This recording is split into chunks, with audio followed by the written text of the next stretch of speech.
G'day, Brent here with what's on this weekend. Lots in Wairarapa as per usual.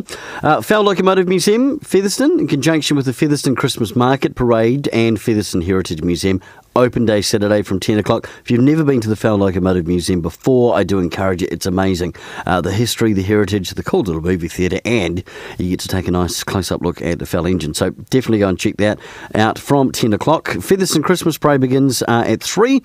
You can join up there from 2 o'clock if you want to be part of the parade. Saturday Christmas in the Square in Masterton. That is from 7 o'clock. Some great entertainment from the likes of Hemi Walker, Courtney Naira, and of course a few little freebies for the kiddies as well, including a free ham sandwich for you. Get down and check it out. The Drags are on this weekend, the Central Nationals, and of course for what's on, just listen to your local radio station. Wairarapa's 89.5 MoreFM.